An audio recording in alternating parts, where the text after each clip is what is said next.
Afternoon students. बच्चों, आज हम पढ़ेंगे संस्कृत में पाठ 6 आदर्श परिवार। आदर्श परिवार का मैं सारांश आपको बताती हूँ। ये आपका पाठ है, पेज नंबर 31। ठीक है, पृष्ठ संख्या है 31। तो बच्चों, इसमें ये कहानी है, कहानी के रूप में आपका आदर्श परिवार के बारे में बताया है कि जो जगत पाल है वह किसान और व्यवसायी है। उसके परिवार में उसकी पत्नी है, उसके 2 बच्चे हैं और उसका परिवार बहुत ही छोटा है और वो काफी खुश रहते हैं। इससे हमें इस कहानी से हमें ये बताया जा रहा है कि छोटा परिवार ही समाज और राष्ट्र के कल्याण में योग्य होता है। कि हम अपने समाज का कल्याण और राष्ट्र का कल्याण तभी कर सकते हैं जब हमारा परिवार छोटा हो। उससे हमारी आर्थिक स्थिति और भोजन की स्थिति, कपड़ों की स्थिति और उनकी शिक्षा की स्थिति ही उसी से ही सुधरती है। परिवार बड़ा होगा तो काफी समस्याओं का हमें सामना करना पड़ता है। इसलिए इसका मूल उद्देश्य है इस पाठ का कि परिवार, लघु परिवार यानी कि छोटा परिवार ही आदर्श परिवार होता है। धन्यवाद बच्चों। अब मैं आपको पाठ के द्वारा आपको समझाती हूँ। एकस्मिन् ग्रामे जगतपालो नाम एकः सज्जनो वसति। एक गांव में जगतपाल नाम का एक सज्जन रहता। तस्य पत्नी कला अस्ति। उसकी पत्नी कला है। जगतपालः 37 वर्षीयः, कला 32 वर्षीयः च स्तः। जगतपाल 37 वर्ष और कला 32 वर्ष है। तो दंपति सुखेन निवसतः। वे दोनों दंपति यानी कि पति पत्नी सुख से रहते। तयो 2 संतति स्तः, एकस्य तन्यः एका च तन्या। उनके 2 बच्चे हैं, एक पुत्र और एक पुत्री। तनस्य विवेकः, तनयाश्च नाम प्रतिभा अस्ति। पुत्र का विवेक और पुत्री का नाम प्रतिभा है। विवेकः 11 वर्षीयः, प्रतिभा 7 वर्षीया च। विवेक 11 वर्ष और प्रतिभा 7 वर्ष। विवेकः 7 कक्षायां पठति, प्रतिभा च 3 कक्षायां। विवेक 7वीं कक्षा में और प्रतिभा 3री कक्षा में पढ़ते हैं। आम्र, निम्ब, मधुक आदि वृक्षाणां छायासु स्थितं जगतपालस्य गृहम् अत्यंत रमणीयं वर्तते।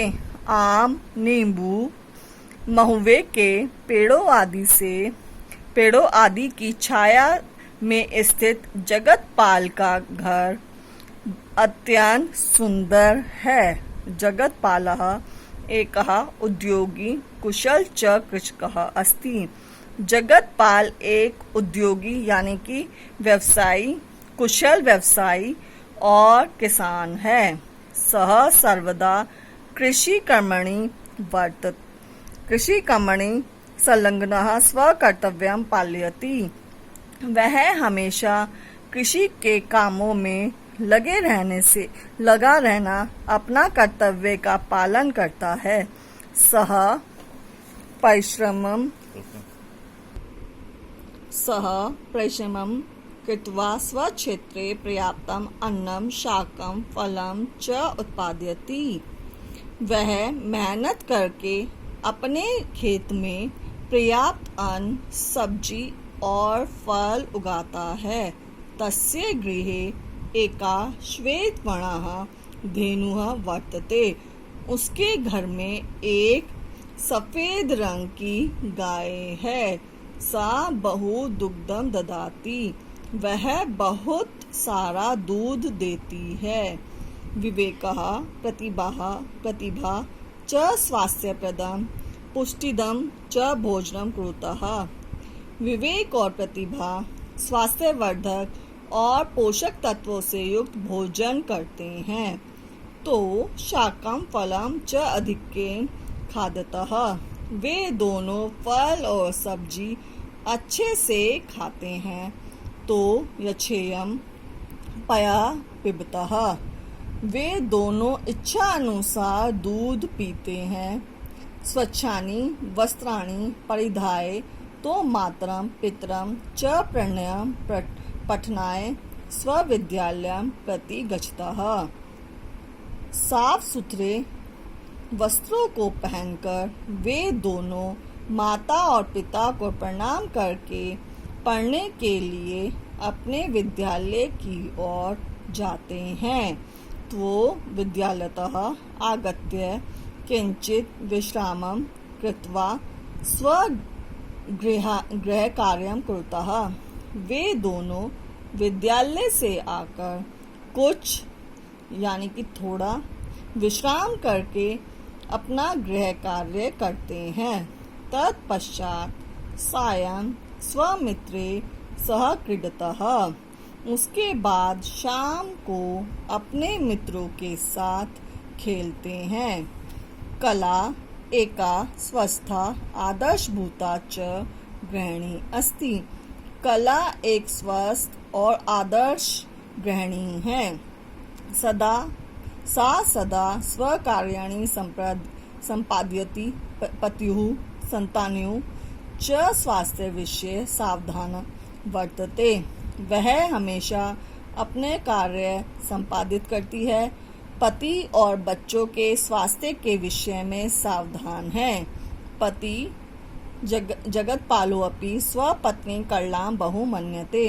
पति जगतपाल भी अपनी पत्नी कला को बहुत मानता है। अनेन प्रकारेण परस्पर स्नेह सौहार्दवद् अयं लघु परिवारः एकः आदर्श परिवारः अस्ति। अनेक प्रकार से आपस में स्नेह सौहार्द से बधा हुआ यह छोटा परिवार एक आदर्श परिवार है। लघु परिवारः एव सुखी परिवारः। छोटा परिवार ही सुखी परिवार। आहारस्य वस्त्रस्य गृहस्य च व्यवस्था लघु परिवारे एव समुचित रूपेण भवति।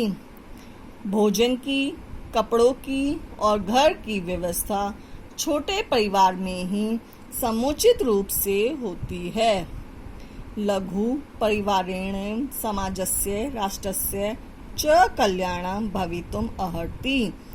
छोटा परिवार ही समाज के और राष्ट्र के कल्याण करने में योग्य होता है।